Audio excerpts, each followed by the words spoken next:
Let's pray. Father, thank you that we can come before you today and we can worship you. Thank you that we have a place to go where we can hear the words of life. We can hear the truth, Father. I pray that you'll pour out your blessings upon JP today as he opens his mouth to give your word. I pray that you'll fill him with what the body needs. Father, thank you for what you've been teaching us. Thank you that we have your word. Thank you that you call us to remember. We remember, Father, things that have taken place in our lives that you have done where we have seen your hand. And I know sometimes we feel like we don't know what's going on, and I know that there are a lot of people right now who kind of have that feeling. But we know that your word says if we guard your ways, we cherish them, we shema, and we do it from a genuine desire in our hearts, that you're pleased with that, and that you guide our lives and you order our steps, and we are able to walk in righteousness. Because we know that when we do these things, that it is righteousness to us. And Father, as a body, we look to you to lead us. We submit to you as our head.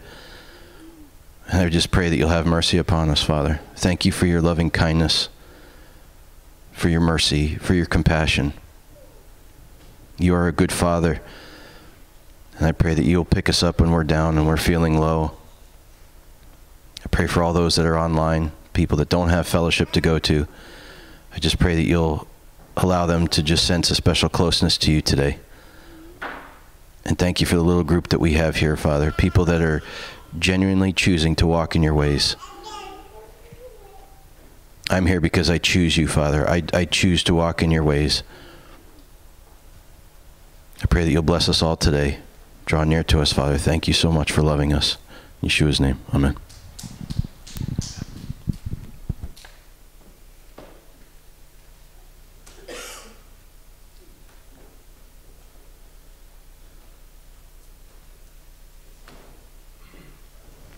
Okay, so this is the Torah portion.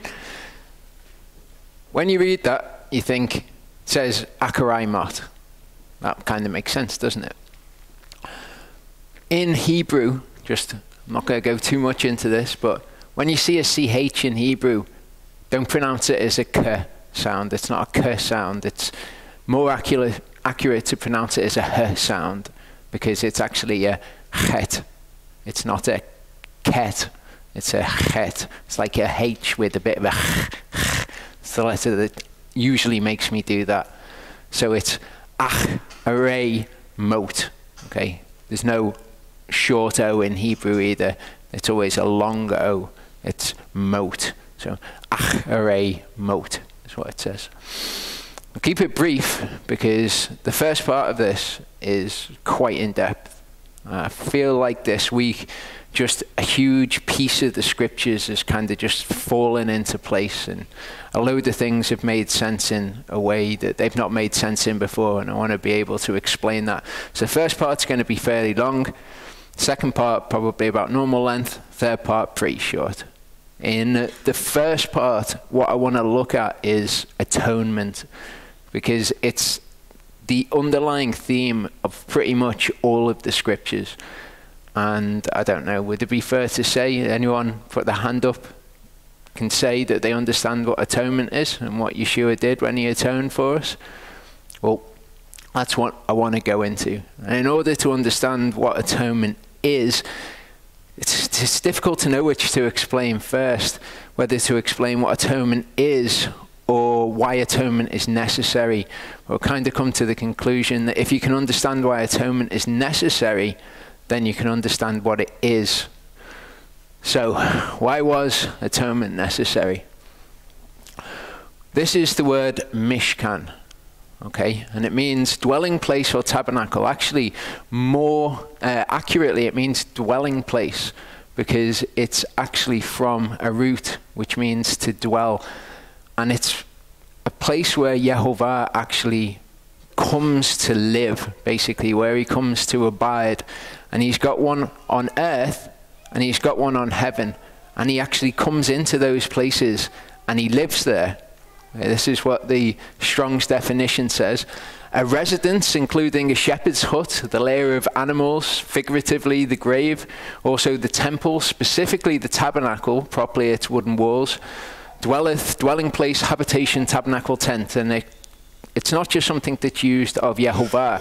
Yehovah is not the only one who's got a mishkan. We can have mishkans as well. They're just places that we live. So this is a place that Yehovah comes physically into reality to live. So it's an important place. Okay, it's from this verb root, which is shakan. And shakan is a verb, it's something you do. It means to settle down, to abide, to dwell, to tabernacle, or to reside. That's why it's called the tabernacle, because it's where Yehovah tabernacles. It's a place on earth that he chooses to come into and make his own. And as such, as a holy Elohim, the tabernacle has to be prepared in a very special way in order for him to be able to dwell there. Numbers 24:5 shows us Mishkan being used for a human dwelling. How good are your tents, O Yaakov, your Mishkanik, just the plural of Mishkan, O Yisrael. 1 Chronicles 6:48 says, and their brothers, the Levites, were appointed to every kind of service of the Mishkan, of the place where Yehovah dwells, the house of Elohim. So explain something quickly that will be useful as we go on. House of Elohim, the house of Elohim is Bayit, which means house. Ha Elohim. Ha means the, Elohim means God, obviously. So you've got literally house, the God. We've looked at when two nouns are next to each other, the of is implied. But the goes in the middle. Think of Ruach HaKodesh. Okay, that means literally spirit, the holiness. Kodesh being the noun, holy, holiness. So this is how Hebrew works with these things, and we're going to see that a couple of times, so I thought I'd explain it now. 1 Chronicles 17:4-5 says, go and you shall say to my servant David, thus said Yehovah, you do not build me a house to dwell in, for I've not dwelt in a house since the time that I brought up Yisrael, even to this day, but have gone from the tent to the tent and Mishkan. Okay, so this is where he has chosen to dwell. And this is why atonement is so important. Atonement actually allows Yehovah to dwell on the earth in the midst of our filthiness, basically, in the midst of the fallen world where you've got this cycle of life and death going on. For him, holy Elohim, to come in, it has to be prepared in a certain way. And that is what making atonement is. Actually, kafaring. I'm going to use the word kafar because we don't have a concept in English. But if we can understand what the Hebrew concept of kafaring is, then you'll understand what I mean. Numbers 35:33-34 says, and do not pollute the land where you are, for blood pollutes the land, and the land is not kafared for the blood that is shed on it, except by the blood of him who shed it. So in order to atone for the blood that is shed on it, it has to be done. It has to be the blood of the one who shed it. And that blood actually atones, makes atonement. And it's because the land's become polluted, and this is going to be really important for us to understand. Atonement is actually to do with making something clean. Okay, the word as we'll look at is to do with kind of covering over something, but it's covering it with something in particular. It's kind of like covering it with cleanness. Do not defile the land. Do not make the land tamei, unclean, in which you inhabit, in the midst of which I shekan. For I, Yehovah, am shekaning in the midst of the children of Israel. So you don't defile the land because he's physically dwelling there. An atonement needs to be made if he's there to allow him to dwell there. Otherwise his presence will leave. So what is atonement in the scriptures? Now we can kind of understand it now that we know what it's for. Okay, this is the verb. It's kafar. Outline of biblical usage says to cover, purge, make an atonement. Not really very useful. Make reconciliation, kind of. Atonement in some cases will make reconciliation with us and Yehovah.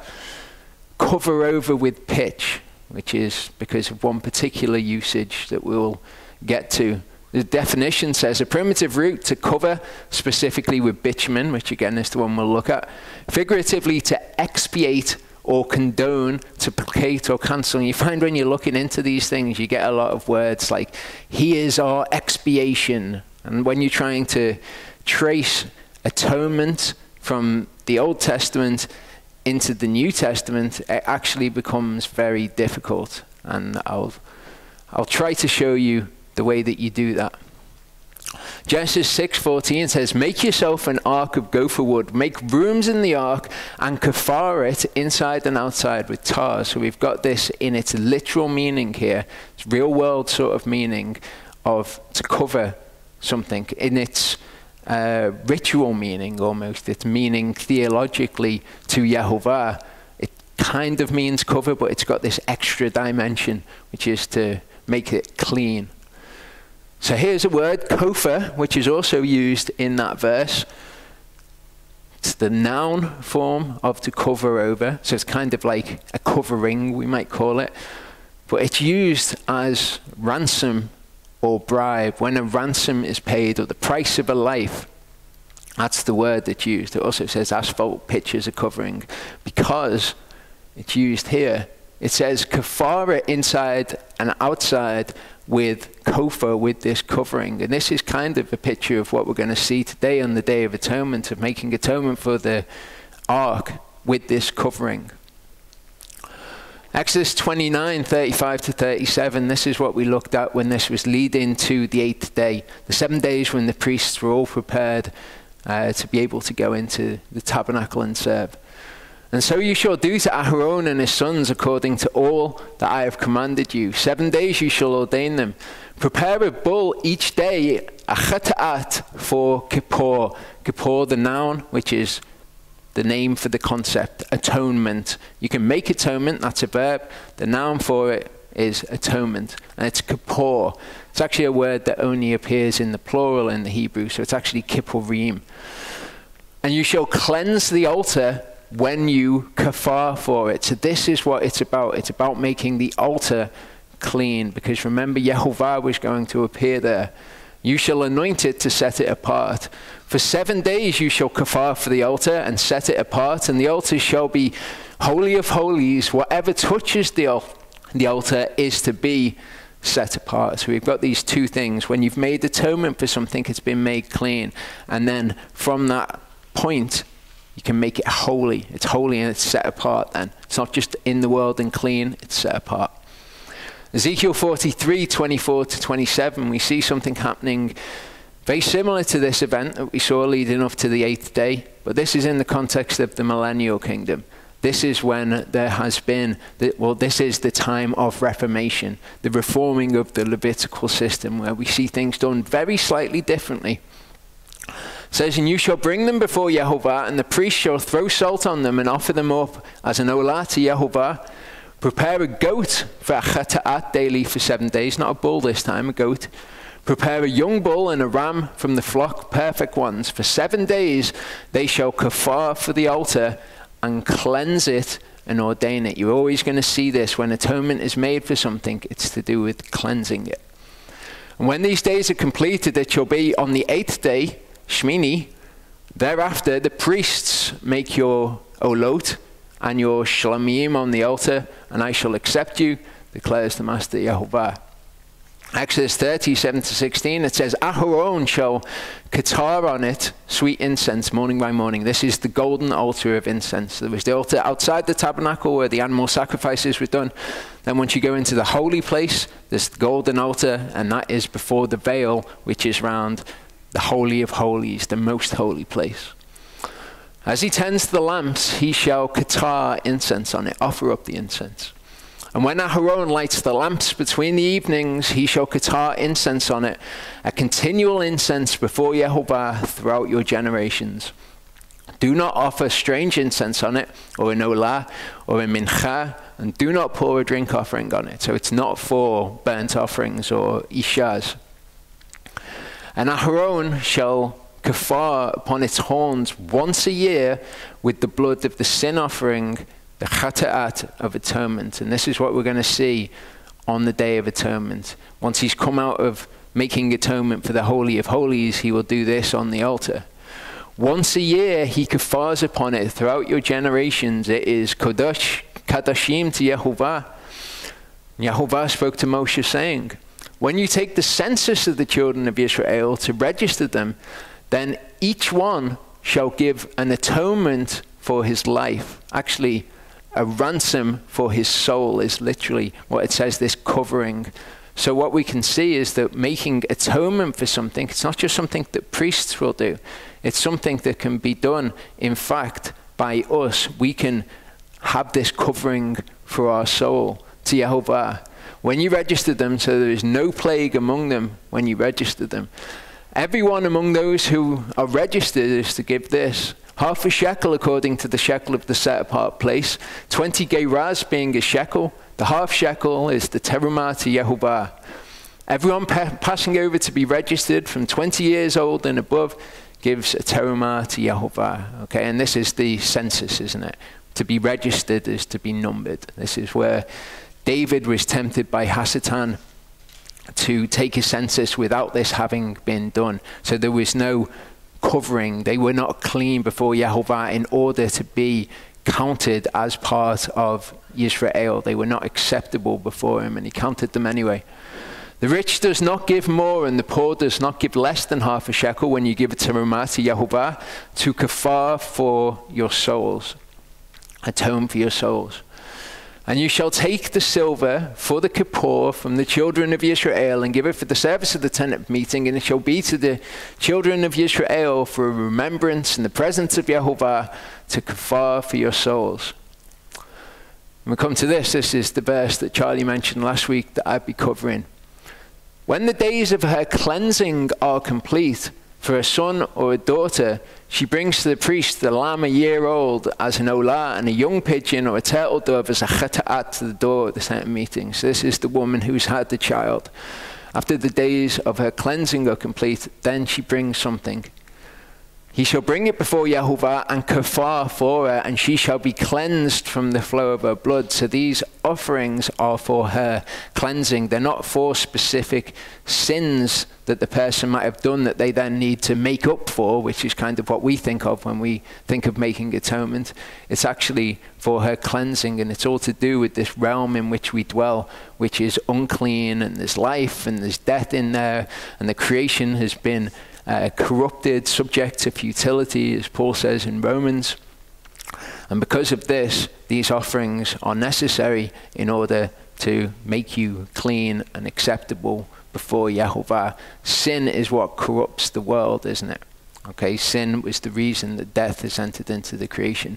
So a sin offering is offered and it cleanses her. Leviticus 14:48-53 says, however, if the priest indeed comes in and looks at it and sees that the plague is not spread in the house after the house was plastered, then the priest shall pronounce the house clean because the plague is healed. And to cleanse the house, he shall take 2 birds and cedar wood and scarlet hyssop, and he shall kill one of the birds in an earthen vessel over running water. He shall take the cedar wood and the hyssop, the scarlet, the live bird, dip them in the blood of the slain bird in the running water, and shall sprinkle the house 7 times. He shall thus cleanse the house with the blood of the bird. He's making an atonement for the house. He is cleansing it. The house obviously hasn't committed any sin, but he needs the blood to cleanse the house.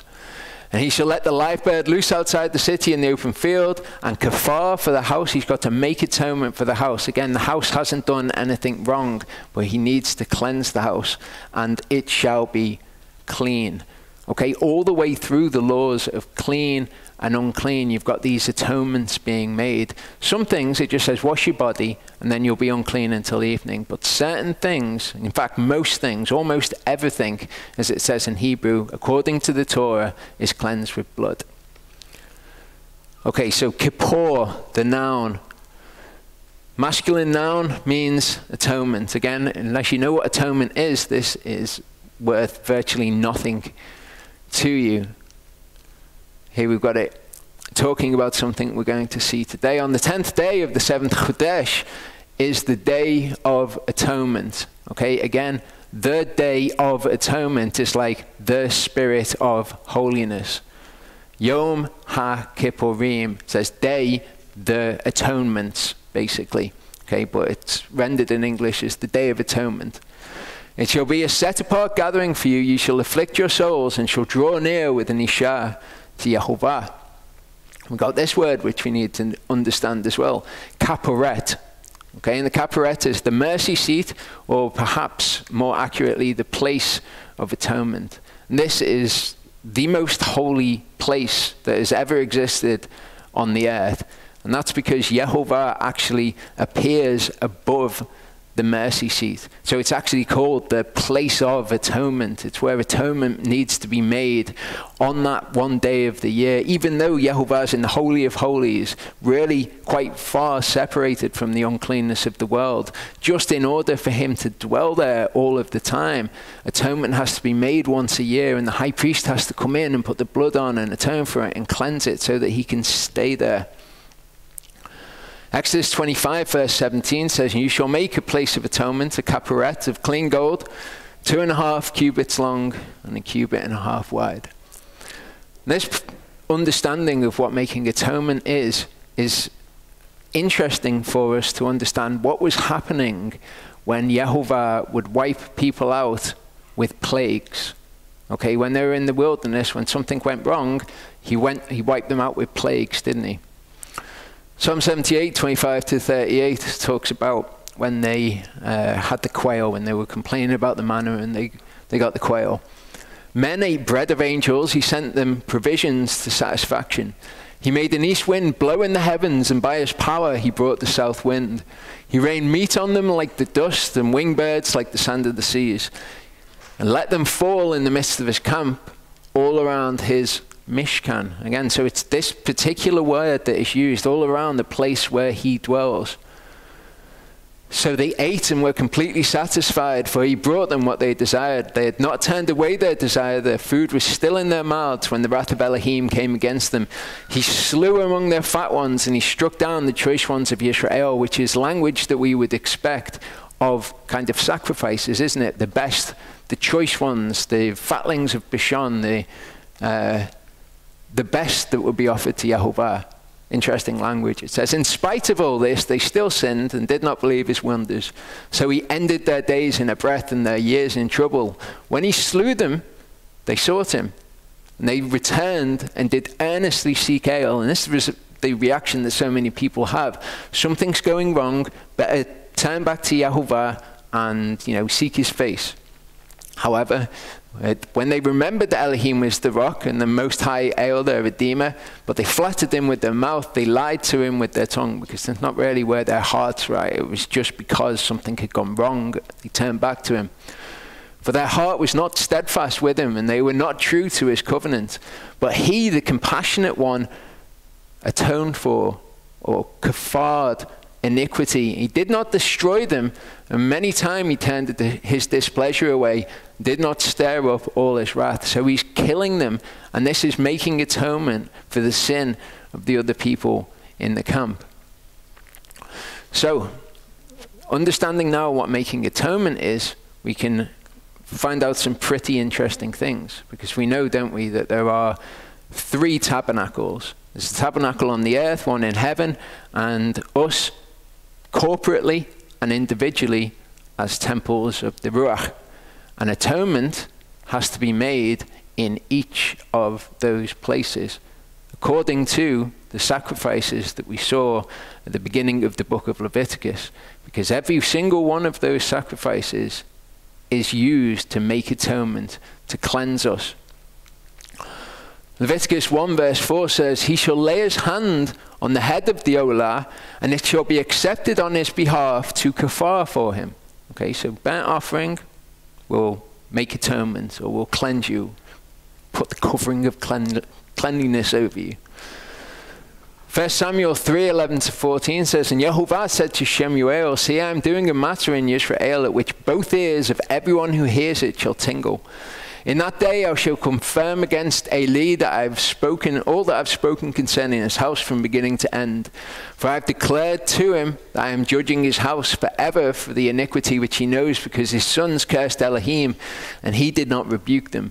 And therefore I have sworn to the house of Eli that the iniquity of the house of Eli shall never be atoned for by sacrifice or by mincha. Okay, so the mincha can atone for you too. He shall do with the bull as he did with the bull as a sin offering, a chata'at, and he shall do it, and the priest shall kafar for them, and it shall be forgiven them. He shall bring the bull outside the camp and burn it as he burned the first bull. It is a sin offering for the assemblies. The sin offerings, probably the one that we would think the sin offering makes atonement for you. The sin offering does indeed make atonement. And it shall be when he is guilty of one of these, that he shall confess that in which he sinned, and he shall bring his guilt offering to Yehovah for the sin which he has sinned, a female from the flock, a lamb or a female goat as a chata'at, and the priest shall make atonement for him for his sin. And we see in multiple places a guilt offering being used to make atonement. In the millennial kingdom, the instructions are one lamb from a flock and from 200 and the watered pastures of Yisrael, for mincha, for an olah, for shlamim, to kafar for them. So there you go. Those three offerings will all kafar for you. All the people of the land are to give this terumah to the prince in Yisrael. And on the prince are the olot, the minchat, drink offerings, the festival, the chodeshim, the Sabbaths, and all the appointed times of the house of Yisrael. He's to prepare the chata'at and the mincha and the shlamim to kafar for the house of Yisrael. So all of them are mentioned there apart from the guilt offering. And we see multiple places, and we will see as we go through that the guilt offering does make atonement for you. So every single one of the offerings in the earthly tabernacle will make atonement for you before Yehovah. So what we should expect to see, all of those offerings happening in the heavenly tabernacle and then making atonement for us in particular ways. These all make atonement for you in particular ways. See that happening in the heavenly tabernacle, and also we'll see it in us when we offer spiritual sacrifices. Those spiritual sacrifices actually make atonement for us, because we've got the Ruach Kodesh dwelling inside of us. So we need to keep ourselves clean. Okay, he gives us a new heart and a new spirit he puts within us. But how do we keep that clean? How do we keep it acceptable before him so that we will be presented spotless and blameless before him? Well, understanding what's going on in the earthly tabernacle is the key to all of it. Hebrews 9 verse 13 said, "For if the blood of bulls and goats and the ashes of a heifer sprinkling the defiled sets apart for the cleansing of the flesh, these were all for atonement." The ashes of the heifer was a particularly special one, the red heifer sacrifice. I won't look at that again. But these sacrifices were for the cleansing of the flesh. The blood was for the cleansing of the flesh. It was to make atonement and make the flesh clean. Leviticus 15 verse 2. Okay, when we read through this and we look at uncleanness, we don't tend to associate it with atonement at all. Okay, we think unclean, that's one thing, that's over here. Atonement, that's different, that's something that was going on with the animal sacrifices. Leviticus 15 verse 2 says, "Speak to the children of Israel and say to them, when any man has a discharge from his flesh, his discharge is unclean. And when he who has a discharge is cleansed of his discharge, he shall count for himself 7 days for his cleansing. He shall wash his garments and shall bathe his flesh in running water and be clean. On the 8th day, he takes for himself 2 turtle doves, 2 young pigeons, shall come into the presence of Yehovah to the door of the tent of meeting, shall give them to the priest. The priest shall prepare them, the one as a chata'at, the other as an olah, and the priest shall kafar for him because of his discharge. Not because of any sin that he did, because he had the discharge. And the discharge is a result of us being in this fallen world, surrounded by uncleannesses and things by which we can become defiled. So in order to atone for that, or to kafar for that, we offer a sin offering and olahs also. Leviticus 15, 28 to 30 says, "But if she is cleansed of her discharge, then she shall count for herself 7 days, and after that she's clean. And on the 8th day she takes for herself 2 turtle doves and 2 young pigeons, and she'll bring them to the priest to the door of the tent of meeting. The priest prepares one as a chata'at and the other as an olah.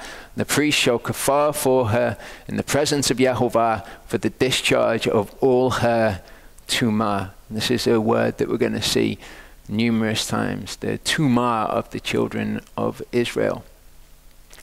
Leviticus 15 verse 31, all of the rest of those were just taken from Leviticus 15. As you go through, the instructions are given you. Have some kind of way of cleansing yourself, washing yourself with water or whatever, then atonement is made for you. And then this is given as the reason that these atonements have to be made. Thus you shall separate the children of Israel from their tumah, lest they die in their tumah when they make my dwelling place tameh, unclean, which is in their midst. So again, it's all about the fact that he's dwelling physically on the earth, which is interesting because he also dwells in heaven. And atonement needs to be made in heaven. And he also dwells in us. He dwells in us as temples of the Ruach. So that's why atonement needs to be made there. Leviticus 14:14-20 says, the priest shall take some of the blood of the asham, and the priest shall put it on the tip of the right ear of him who is to be cleansed, and on the thumb of his right hand, on the big toe of his right foot. The priest shall take some of the log of oil and pour it on the palm of his own left hand. And the priest shall dip his right finger in the oil that's on his left hand, and shall sprinkle some of the oil with his finger 7 times before Yehovah. And of the rest of the oil in his hand, the priest puts some on the tip of the right ear of him who is to be cleansed, on the thumb of his right hand, on the big toe of his right foot, and on the blood of the asham. The rest of the oil that's in the priest's hand, he puts on the head of him who is to be cleansed. And the priest shall kafar for him before Yehovah, and he is then clean. The priest shall make the chata'at and kafar for him who is to be cleansed from his tumah. Afterwards he slaughters the burnt offering, the olah. The priest shall offer the olah and the mincha on the altar, and the priest shall kafar for him, and so he shall be clean. This entire thing is needed for him to be in an acceptable state for Yehovah to dwell in the midst of the children of Israel. They all had to be in this state for Yehovah to actually be there at all. Hebrews 10:22, and according to the Torah, almost all is cleansed with blood, and without shedding of blood, there is no forgiveness. Forgiveness and atonement are concepts that kind of get mixed up a little bit. And we'll see that. So, having seen how it's done in the earthly tabernacle, we can now understand when we see how it's being done in the heavenly tabernacle by Yeshua. I'll give you a choice at this point. This next bit might well be 20 minutes long. This is quite dense stuff, but it tells us a lot. And I'd rather go through it more slowly in smaller bits and for everybody to get it and be like, yeah, I've got it, rather than try to endure through a part. So does anyone have any kind of preference as to what we look at? You want a break? No? Okay. Revelation 15 verse 5 says, and after this I looked and saw the temple of the dwelling place of witness in the heaven was opened. Okay, so this is the word skene. Skene in Greek means Mishkan, means dwelling place. Again, it's talking about where he dwells. The word for temple's there as well, but it specifically says that it's about where he dwells. And Hebrews 8 tells us about this place. It says, it was necessary then that the copies of the heavenly ones should be cleansed with these. That's the stuff on earth. Atonement had to be made for the stuff on earth. But the heavenly ones themselves with better sacrifices than these. So what they were a picture of in the heavens also had to be cleansed. For Messiah has not entered into a set-apart place made by hand, figures of the true, but into the heaven itself, now to appear in the presence of Elohim on our behalf. So this is what the priests would do, wouldn't they? When you brought the animal to them, you killed the animal, or whoever killed the animal changes, then the priests would draw near to the presence of Yehovah. That's what Messiah did, okay, with the blood that was to make atonement, which was his blood.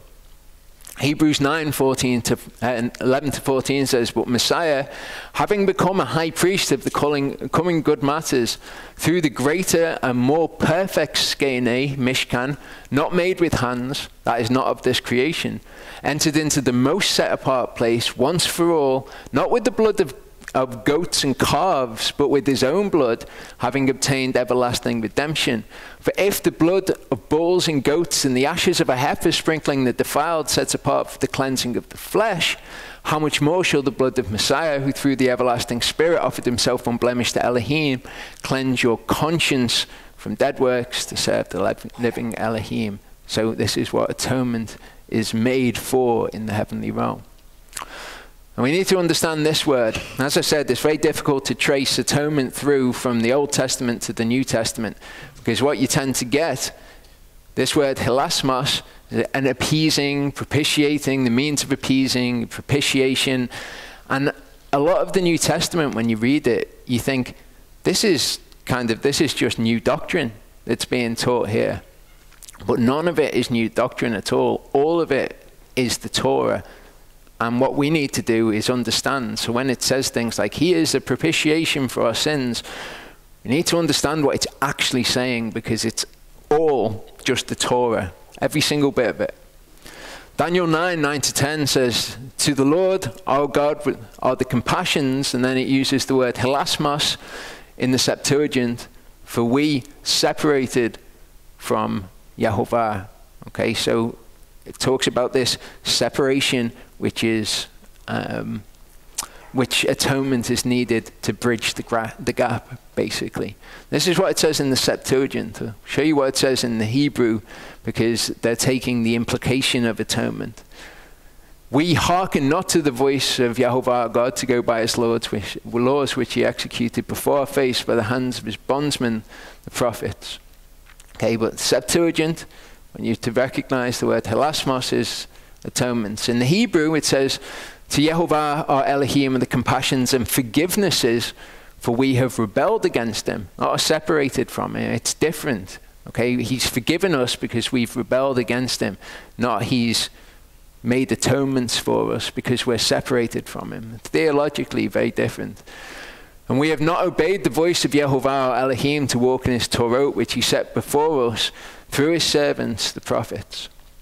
In Ezekiel 44, again talking of the millennial kingdom in the Septuagint, after his being cleansed, 7 days he shall count to himself. This is a literal word-for-word translation. Whichever day he should enter into the courtyard inner to minister in the holy place, he shall bring a hilasmos. Okay, so in order to enter in after his cleansing, he needs to bring an atonement, because atonement is going to complete his cleansing. Ezekiel 44, 26 to 27 in the Hebrew says, after his cleansing, they count 7 days for him. And on that day, he comes into the inner court of the set-apart place to attend in the set-apart place. He brings his chata'at. So you see how in the Greek, they go straight to, it's his atonement. That's what it is. That's kind of what it's doing. In the Hebrew, it says they bring a sin offering. And those concepts should be synonymous in our minds. The sin offering is to make atonement, and the Greek, from what I can see, have just gone right to he shall bring his atonement instead of his chata'at. Psalm 133 to 4 says, if lawless deeds you should closely watch, O Lord, who shall stand? For by you hilasmos is. That's what it says in the Greek. Psalm 133 to 4, O Yah, if you should watch iniquities, O Yehovah, who would stand? But with you there is forgiveness, that you might be feared. So again, there's, instead of the word hilasmos, atonement, it's forgiveness. Leviticus 25:9, and you shall declare by trumpet sound in all your land, in the 7th month, the 10th of the month, in the day of your making hilasmos, the 10th of the month, what's that? It's Yom Kippur. The day of your making hilasmos, you're making atonement. You shall declare by trumpet in all your land. And it's the same in the Hebrew, of course, we know. Numbers 5, 6 to 8 says, speak to the sons of Yisrael, saying, a man or woman, whoever should commit of all sins of mankind, and ignoring should ignore and should trespass. That's all. And this is very interesting. This is talking about a sin made in error, a sin made by mistake, as it's saying in the Hebrew. It says here that what the person's doing is ignoring the Torah. And this is kind of what I was trying to get into about a sin made by mistake isn't necessarily one that you never intended to do. It's one that you won't, it's one that you repent of. You recognize it as a mistake and you turn from it. So this person is recognized in the Greek as ignoring this. He should declare openly the sin which he did, and shall give for the trespass offering the total sum, the fifth part of it he shall add unto it, and give back to whomever he trespassed against him. But if there might not be to the man acting as next of kin, so as to give to him, and says, let the trespass offering being given to Yehovah for the priests be beside the ram of hilasmos. Okay, so here it's recognized as the ram of atonement, because I'm going to show you the scripture that this is actually referring to. And in the Hebrew, it's the same. Okay, it calls it the ram of atonement. Doesn't talk about him ignoring it. But this is the scripture that it's making reference to. This is in Numbers 5, but it's making reference to a law that's already been given. And that law already given was in Leviticus 5. Yehovah spoke to Moshe, saying, when a soul commits a trespass, as sin by mistake against the set apart matters of Yehovah, then he shall bring to Yehovah as his guilt offering a ram.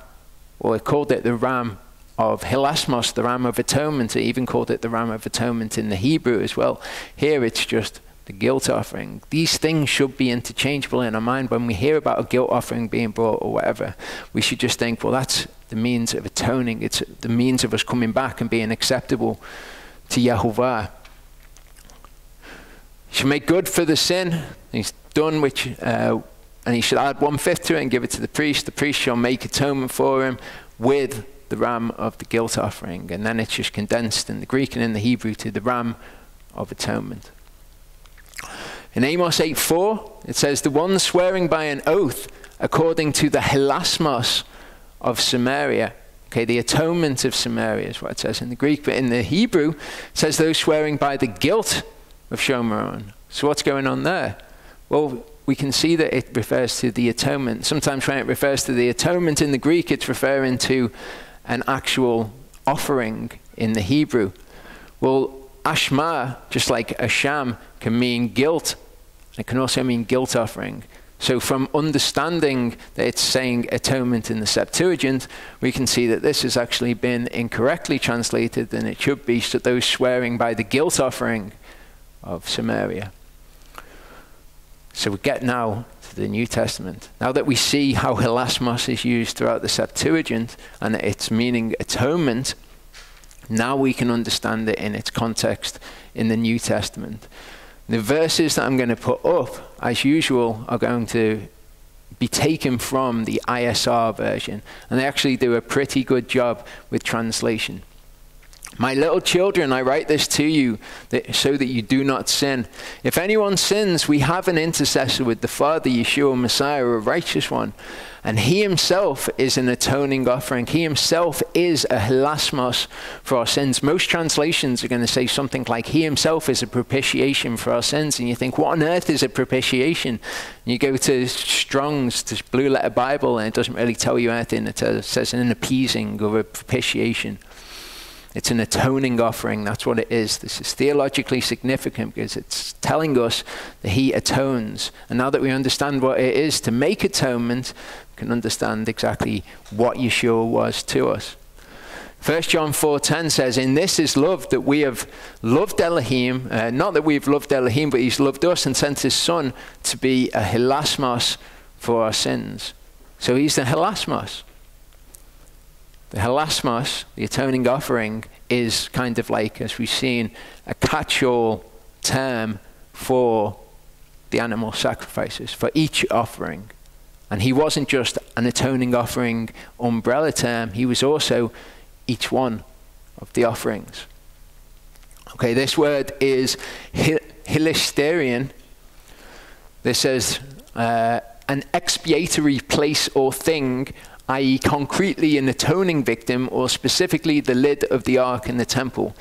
Which is interesting. This word is used of Yeshua, but it's also used to describe the mercy seat when it's written in Greek. Okay, above it, the cherubim of esteem were overshadowing the place of atonement, the mercy seat, about which we do not now speak in detail. And in Romans 3:23, it uses this same word, which means mercy seat or place of atonement. It says, "For all have sinned and fallen short of the glory of Elohim, for being declared right without paying by his favor, by his grace, through the redemption that is in Messiah Yeshua, whom Elohim set forth as a hilasterion, as a mercy seat, through belief in his blood." And this is going to be important. When we get into the second part, the fact that he was an atoning sacrifice through belief in his blood. Why is belief in his blood important? We'll explore that. To demonstrate at the present time his righteousness, that he is righteous and declares righteous the one who has belief in Yeshua. Having belief in Yeshua, having belief in his blood, he is an atoning sacrifice. And I found this, I thought that this was interesting. We've looked at the Chinese characters before and about how they tell the story of Genesis and various other things. This is the character for righteousness in Chinese, and it's the word for I or me covered by the Lamb. Thought that that was interesting. Luke 22:42 says, saying, "Father, if you be willing, remove this cup from me. Nevertheless, not my will, but yours be done." And we've looked at the concept of the olah being the burnt offering, all being burnt up, giving everything. And this is not Yeshua being the burnt offering in the heavenly realm. This is Yeshua giving us the example of how to be the burnt offering in the temple of the Ruach. Okay. However, he did say, "Do not hold on to me, for I have not yet ascended to my Father." What is the burnt offering? It's the olah from Allah, which means to ascend. It's an ascending offering in a lot of translations. "Don't touch me, I have not yet ascended to my Father, but go to my brothers and say to them, I am ascending to my Father and your Father, to my Elohim and your Elohim." Okay, so having been offered, he then ascended to the Father. He wasn't an ascending offering. Ephesians 5 verse 2. And when we go through the New Testament, again, we just need to bear in mind that all of it is Torah, and we need to understand what's written there. But because it's written in Greek, that kind of gives us a little bit of separation. It says, "Walk in love as Messiah also loved us and gave himself for us, a gift, a prasphara, and an offering to Elohim for a sweet-smelling fragrance, euodia." Okay? We read it in the Greek, and I don't even know how this is translated most times, but this is how they do it in the Scriptures version. He was a prasphara. What was a mincha? A mincha, what did it mean? It was a present. It was a gift. Present or a gift. That's what mincha means. So he was a prasphara, and as a prasphara, he was a sweet-smelling fragrance. Okay? A euodia. Remember the word euodia. In Leviticus 2 verse 9 it says, "The priest shall take from the mincha a remembrance portion and katar it on the altar, and ishah, a sweet fragrance to Yehovah." That's what the mincha is. It's a sweet fragrance to Yehovah. And if we look at it in the Greek, it's a euodia. So this is what Yeshua was. Paul is specifically saying he was the mincha offering. To anybody who knew the Torah, that's exactly what he was saying to them. Okay, the shalem. We looked at the shlemim, didn't we? The peace offerings. Shalem says peace offering, requital, sacrifice for alliance or friendship, which is interesting because we know what it represents for us in the temple of the Ruach is our relations with one another and being at peace, making reconciliation with one another. Can also be a voluntary sacrifice of thanks. And this is going to be interesting because when we consider how was Yeshua our shlemim or our shalem, how was that? Was he an offering of thanks to Yehovah? We say, "Thanks Yehovah, we've killed your son." It wasn't a thanks offering. Okay. From this word, which is shalom.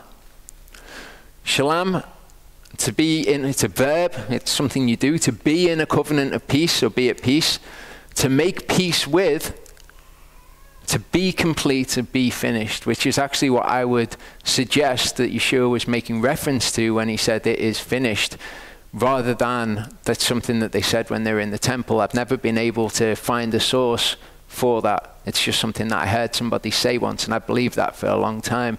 I don't think that that's what he was making reference to. If anything that I can find in the scriptures, this, although I'm not saying that this is what he was making reference to. But it's interesting, isn't it, what the verb means, that the peace offering is the name for what it does. To be in a covenant of peace with, be at peace with, to make peace. And of course that's relevant for our spiritual offerings. Leviticus 7:11-12 says, and this is the Torah of the Zevach HaShlamim, which is brought to Yehovah. If he brings it for a thanksgiving, okay, so one of the things that the peace offering could be brought for was to thank Yehovah. He's done something in your life, you want to thank him, you bring a peace offering. Leviticus 7:16 gives us the other two. It says, if the offering he brings is a vow or a voluntary offering. Okay, so with Yeshua, it wasn't a thanks offering. It wasn't a way to thank Yehovah. It wasn't a vow either. Okay, Yeshua's death was a voluntary offering. Because of this, the Father loves me, because I lay down my life in order to receive it again. No one takes it from me, but I lay it down of myself. Okay, it's a voluntary offering. Judges 20:26 shows us this sort of way that the peace offering was used. In this narrative, they were getting beaten by the children of Dan. They kept going out to battle against them, and they kept getting beaten. Okay, and this is like the second time that they come back, and they keep coming back and saying to Yehovah, should we go out to battle against them? And he says, yes.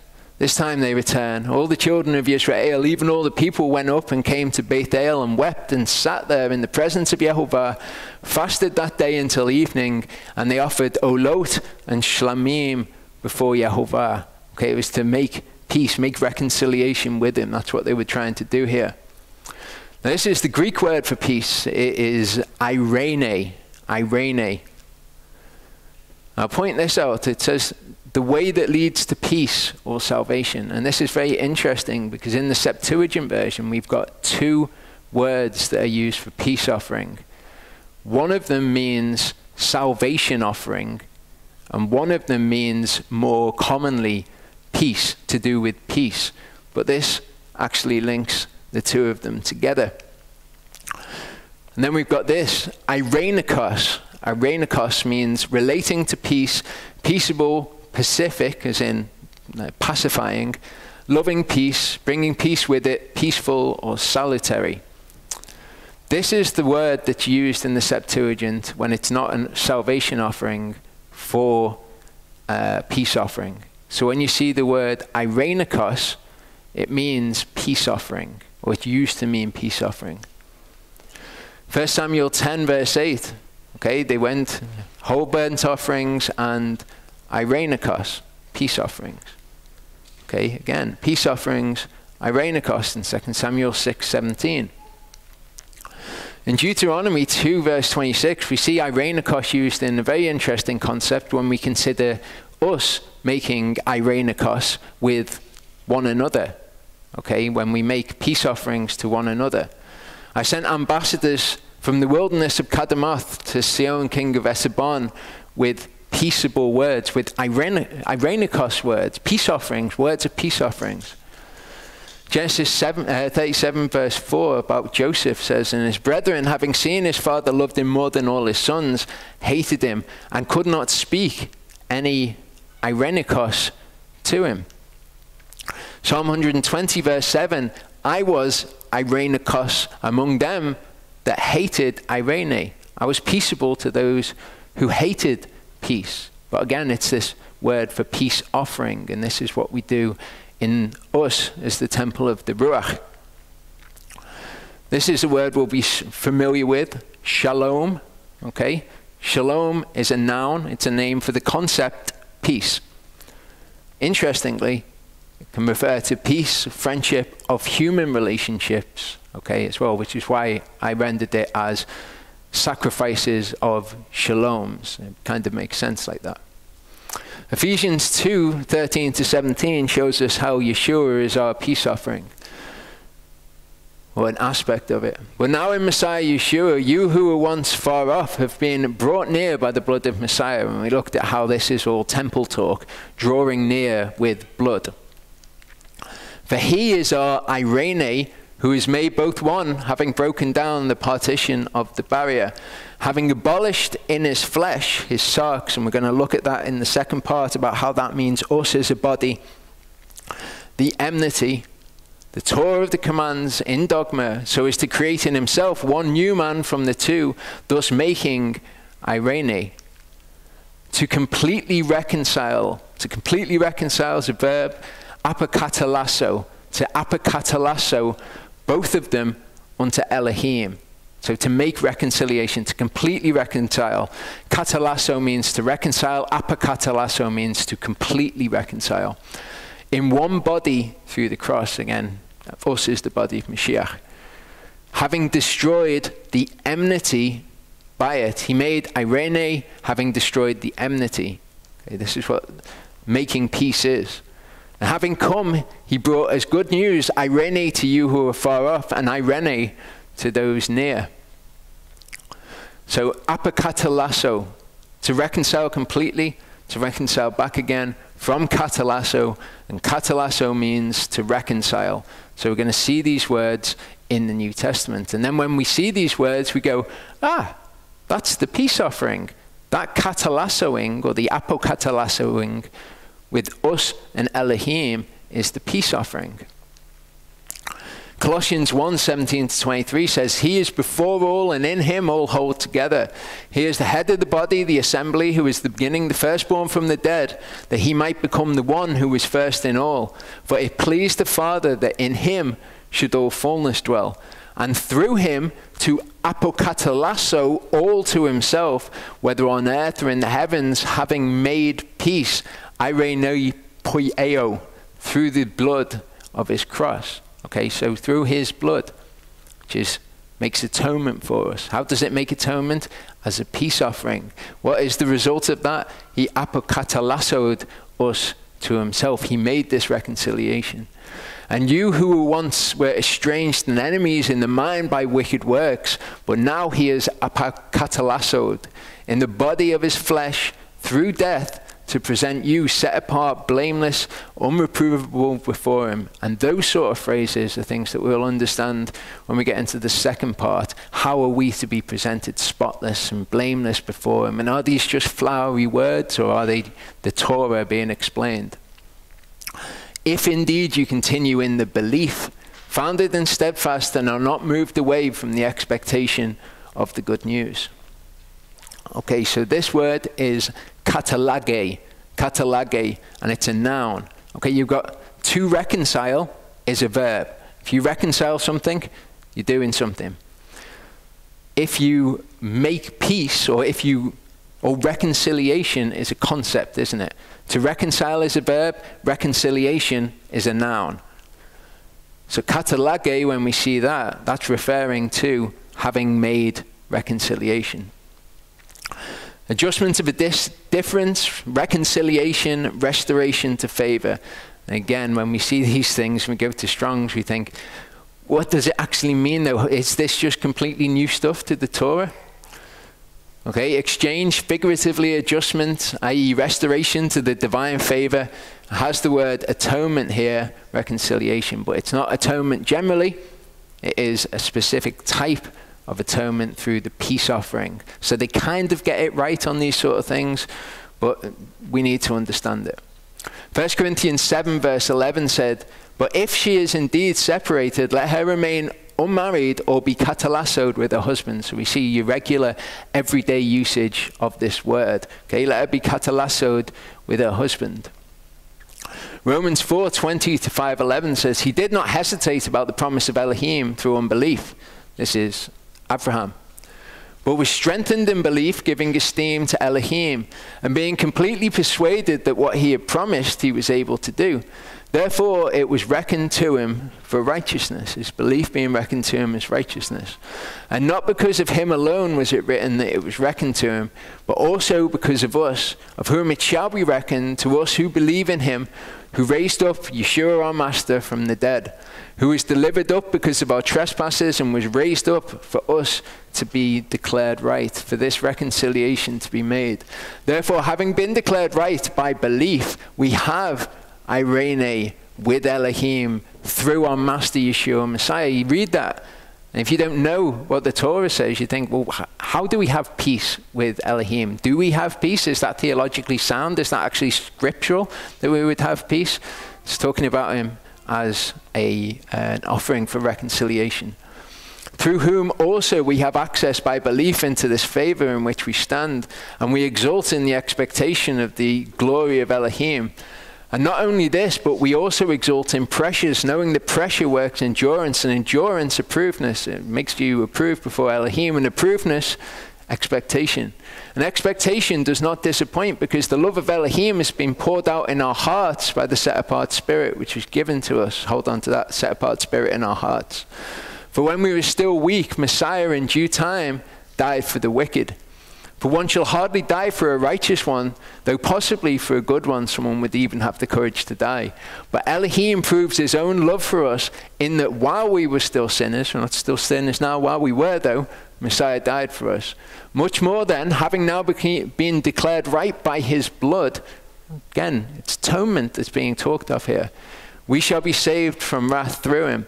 For if being enemies, we have been katalassoed with Elohim through the death of his son, much more, having been katalassoed, we shall be saved by his life. So when we go through these things now, we can see, okay, this entire passage is about him as a peace offering and the atonement that is brought through the peace offering. Not only this, but we also exalt in Elohim through our Master Yeshua Messiah, through whom we have now received the katalage, the reconciliation. Romans 11:11-15 says, I say then, have they stumbled that they should fall? Let it not be, but by their fall deliverance has come to the Gentiles to provoke them to jealousy. And if their fall is riches for the world and their failure riches for the Gentiles, how much more their completeness? But I speak to you, the Gentiles, inasmuch as I am an apostle to the Gentiles, I esteem my service. If somehow I might provoke to jealousy those who are my flesh and save some of them. For if their casting away is the katalage of the world, what is their acceptance but life from the dead? Technical terms being used. 2 Corinthians 5:17-21, and we're kind of coming to an end, maybe 6 more slides. Therefore, if anyone is in Messiah, he is a new creature. The old matters have passed away. See, all matters have become new, like the new heavens and the new earth. We didn't disappear and get destroyed, and then something new appeared. They've all become new. He makes everything new.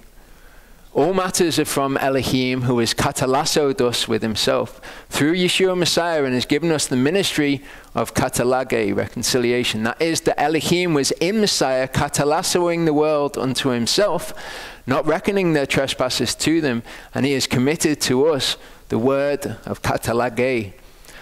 Therefore, we are envoys on behalf of Messiah, as though Elohim were pleading through us. We beg on behalf of Messiah, be katalassoed with Elohim. And it says, for he made him who knew no sin to be sin for us. And if you read that, you think, well, what does that mean? He made him to be sin? Sin's a concept. Sin's transgression of the law. It's anything not done in faith. How did he make Messiah to be transgression of the law? That's not what this is actually saying. In order to understand he made him to be sin, it's like before when it said they trusted in the guilt of Shomaron. But it wasn't guilt. It was guilt offering, because the word can mean both things. In the Hebrew, chata'at means sin or sin offering. And it's not just in the Hebrew either. Okay, this is the apostolic polyglot, the interlinear. Okay, this is from Leviticus 4 about the sin offering. Okay, speak to Aaron and his sons, saying, this is the law of the sin. Offering isn't there. Okay, not there. G266 is the word that is there. Here we see it in the passage that we were just reading. Okay, it says, for he hath made him to be sin, G266, hamartia, for us who knew no sin. It's a mistranslation though. He has made him to be a sin offering. Okay, him who knew no sin, he made to be a sin offering.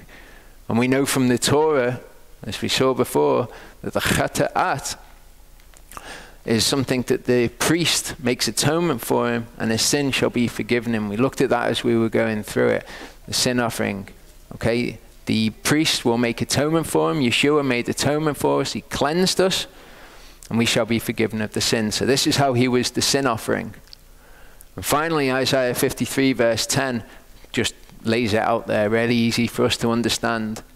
Yehovah was pleased to crush him. He laid sickness on him, that when he made himself an offering for guilt and a sham, a guilt offering. So Yeshua was all 5 of them in the heavenly realm.